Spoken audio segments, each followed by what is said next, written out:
Assalamualaikum warahmatullahi wabarakatuh. Selamat pagi semuanya. Gimana kabar kalian hari ini? Semoga semuanya sehat ya. Jangan lupa untuk selalu menjaga kesehatan selama pandemi. Nah, setelah pembelajaran struktur atom selesai, kita akan melanjutkan belajar mengenai tabel periodik unsur. Untuk minggu ini, kita akan belajar mengenai perkembangan tabel periodik. Setelah belajar mengenai perkembangan tabel periodik, diharapkan siswa dapat memahami perkembangan tabel periodik dengan benar. Nah, apa saja yang akan kita pelajari? Yang pertama, mengenai triad Dobereiner. Yang kedua, oktav Newsland. Yang ketiga, tabel periodik Mendeleev. Sedangkan yang keempat adalah tabel periodik modern atau tabel periodik panjang. Sebelum kita membahas triad Dobereiner dan selanjutnya, maka kita akan belajar mengenai penggolongan berdasarkan sifat logam dan non-logam terlebih dahulu, di mana berdasarkan sejarah, semenjak ilmu kimia diperkenalkan oleh para ilmuwan Arab dan Persia, mereka membagi unsur menjadi dua kelompok, yaitu kelompok logam dan non-logam.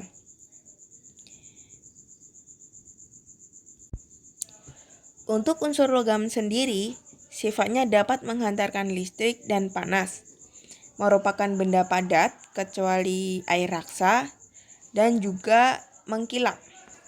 Nah, contoh dari unsur logam tersebut adalah emas, besi, dan tembaga, dan masih banyak lagi. Seperti contohnya, kalau kita di rumah kan ada listrik. Nah, di tengah dari kabel, kalau kita ada lampu gitu, terus kemudian kita buka, maka di tengahnya akan ada tembaga, di mana tembaga itulah yang menghantarkan listrik sehingga kita dapat menyalakan lampu, kita dapat menggunakan blender, dan lain sebagainya. Yang kedua adalah unsur non-logam. Unsur non-logam itu sifatnya sukar menghantarkan listrik dan panas, serta tidak mengkilap. Contohnya adalah oksigen, karbon, nitrogen, dan belerang. Nah, seperti yang kita ketahui ya, kalau kita tuh setiap hari menghirup oksigen, di mana oksigen itu tidak dapat menghantarkan listrik. Bisa dibayangkan ya kalau misalnya kita menghirup oksigen tetapi oksigen dapat menghantarkan listrik. Maka semua manusia yang di bumi ini dapat tersetrum. Nah, itu tadi merupakan awal dari perkembangan tabel periodik. Nah, ini setelah itu berkembang dengan triad Dobereiner, oktav Newland, tabel periodik Mendeleev, dan tabel periodik modern. Yang pertama adalah triad Dobereiner. Johann Wolfgang Dobereiner menggolongkan unsur-unsur yang mempunyai sifat sama. Masing-masing kelompok terdiri atas 3 unsur yang disebut triad. Dalam suatu triad, nomor massa atom relatif unsur yang terletak di tengah merupakan harga rata-rata nomor massa relatif unsur pertama dan unsur ketiga. Nah, penemuan ini, yaitu penemuan Dobereiner ini, disebut dengan hukum triad. Nah, contohnya adalah seperti ini.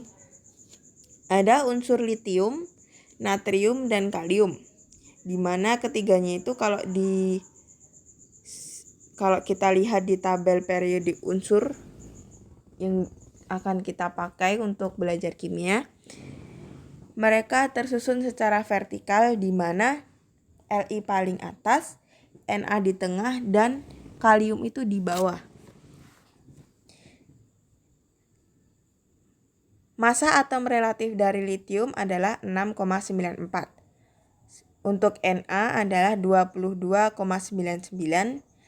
sedangkan massa atom relatif kalium adalah 39,1. Apabila massa atom relatif dari litium dan kalium dijumlahkan, kemudian dibagi 2, maka hasilnya adalah 23,02.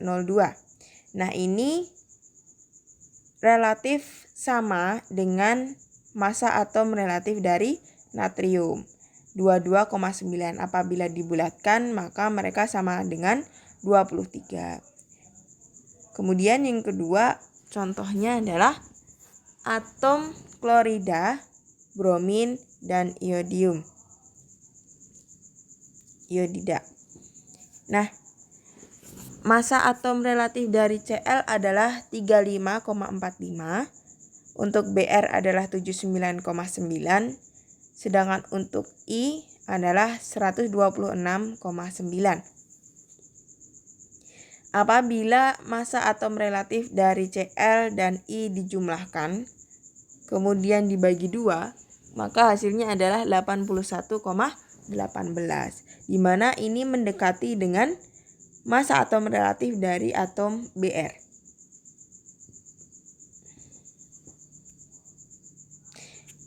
Nah, kedua contoh inilah yang dimaksud dengan nomor massa relatif unsur yang terletak di tengah merupakan harga rata-rata nomor massa relatif unsur pertama dan unsur ketiga.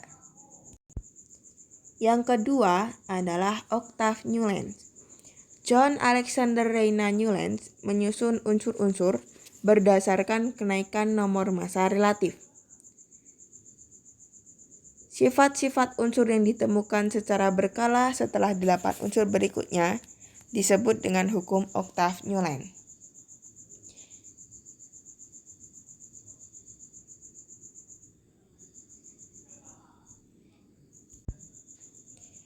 Dalam percobaannya, John Alexander Reina Newlands mendapatkan bahwa unsur ke-8 mempunyai sifat kimia yang mirip dengan unsur pertama.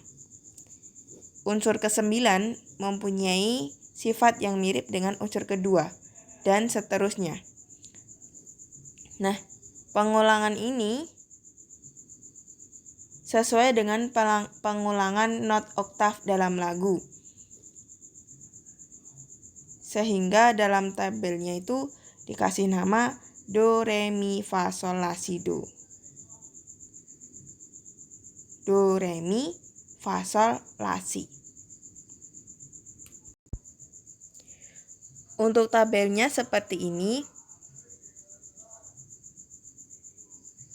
di mana nomor massa relatif dari H adalah 1, Li adalah 2, Be 3, B4, C5, N6, O7, F8, dan seterusnya. Atom F mempunyai sifat yang mirip dengan atom H. Atom Na mempunyai sifat yang mirip dengan Li, dan seterusnya.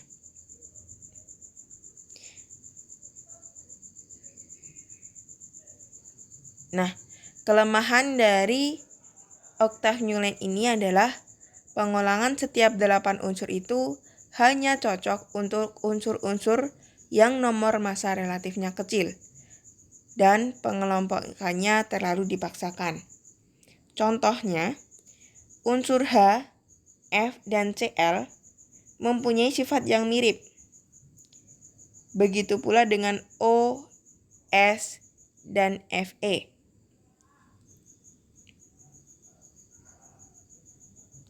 Akan tetapi, O dan Fe itu mempunyai sifat yang berbeda.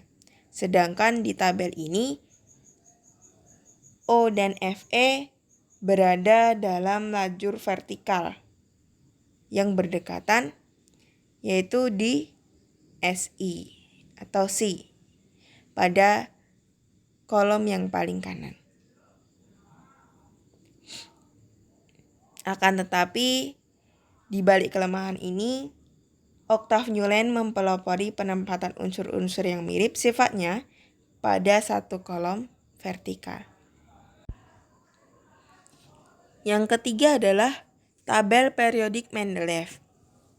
Lothar Meyer dan Dmitri Mendeleev mengadakan penggolongan unsur dengan menggunakan prinsip dari Newland berdasarkan nomor massa dan sifat-sifat unsur. Lothar Meyer lebih mengutamakan sifat-sifat kimia unsur, sedangkan Dmitri Mendeleev lebih mengutamakan sifat fisika. Akan tetapi, pada perkembangan selanjutnya, tabel periodik Mendeleev lebih banyak digunakan. Menurut Mendeleev, sifat-sifat unsur merupakan fungsi periodik dari nomor massa relatifnya. Ini merupakan gambar dari tabel periodik Mendeleev. Dulu, pengelompokan unsur oleh Mendeleev dimulai dengan menuliskan lambang unsur serta sifat-sifatnya pada kartu-kartu yang berbeda. Kemudian kartu tersebut disusun berdasarkan kenaikan nomor massa relatif dengan memperhatikan keperiodikan sifat unsur tersebut. Nah, unsur yang sifatnya serupa ditempatkan pada satu jalur tegak yang disebut sebagai golongan.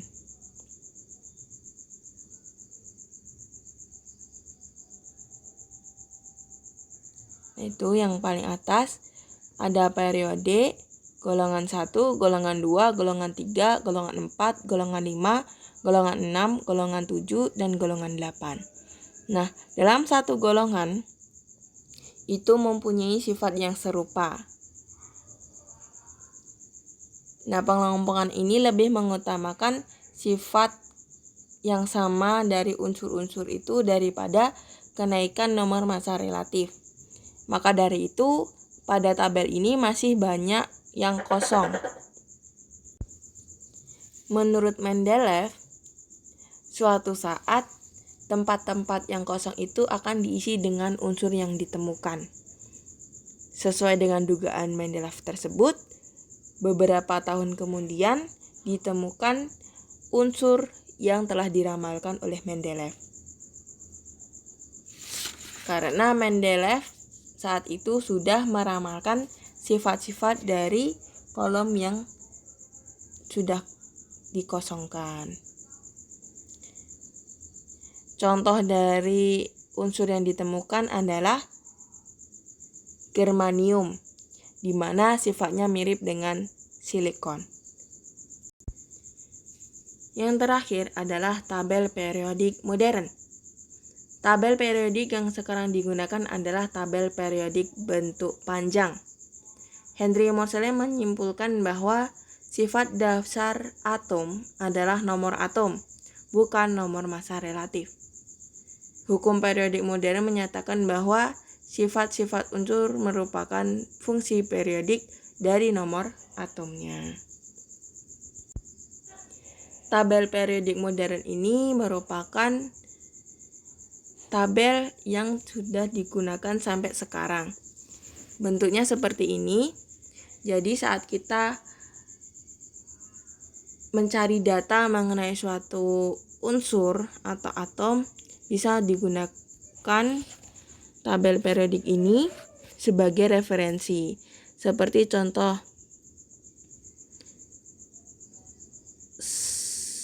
cara bacanya seperti ini. Atom helium. Nah, yang bagian atas pojok kanan itu merupakan nomor massa.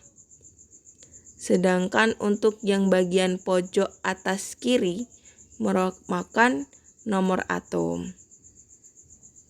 Jadi di sini kita dapat mengetahui data dari atom-atom, yaitu berupa golongan ada golongan 1A, 2A, 3B, 3A, dan seterusnya. Kita juga dapat menemukan nomor atom dan juga nomor massa.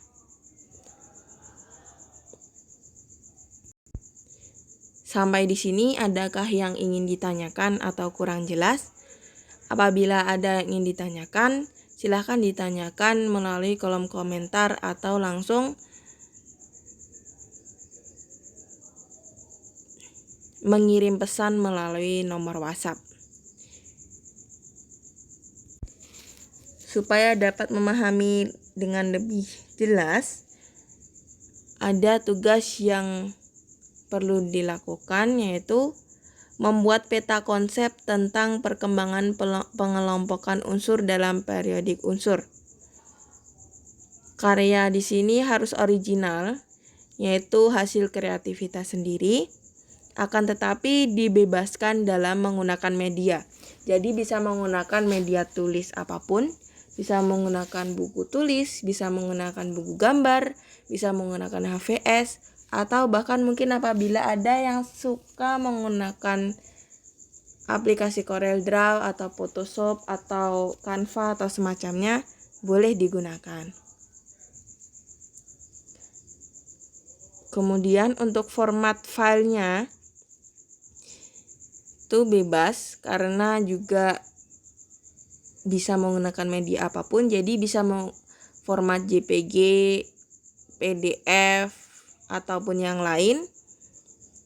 Tetapi penamaan filenya itu disamakan ya, yaitu kelas _nama _nomor absen. Untuk pengumpulannya, pengerjaan tugas diberikan waktu selama 1 minggu. Pengumpulannya di Google Classroom. Sampai di sini apakah ada yang ingin ditanyakan mengenai tugas? Apabila ada, silahkan ditanyakan, bisa di kolom komentar atau langsung ke WhatsApp pribadi. Cukup sekian materi minggu ini. Apabila ada kesalahan, saya mohon maaf yang sebesar-besarnya. Terima kasih atas perhatiannya. Selamat pagi.